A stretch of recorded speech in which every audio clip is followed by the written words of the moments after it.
Breaking news అమెరికాలో మరోసారి కాల్పుల కలకలం సృష్టించాయి. హైదరాబాద్ చైతన్యపురికి చెందిన రవితేజ అనే యువకుడిపై కాల్పులు జరిపారు.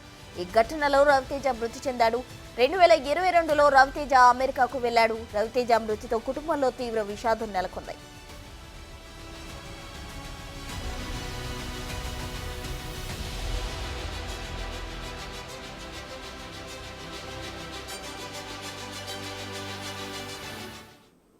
హైదరాబాద్ చైతన్యపురికి చెందిన రవితేజ అనే యువకుడు మరోసారి అమెరికాలో కాల్పులకు గురయ్యాడు. దీనికి సంబంధించి పూర్తి వివరాలు మా ప్రతినిధి సుజాత అందిస్తారు. సుజాత,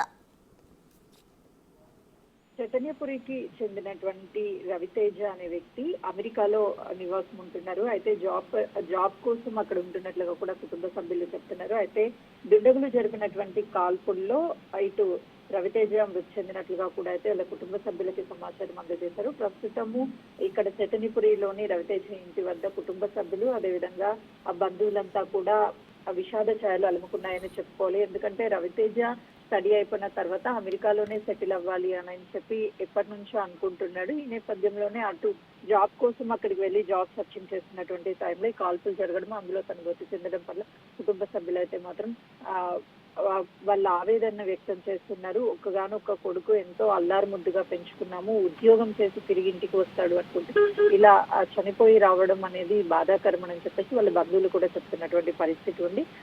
ఈ రోజు అటు రవితేజకి సంబంధించినటువంటి మృతదేహం కూడా ఇక్కడికి వచ్చే అవకాశం ఉంటుంది ప్రస్తుతం. Thank you Sujatha.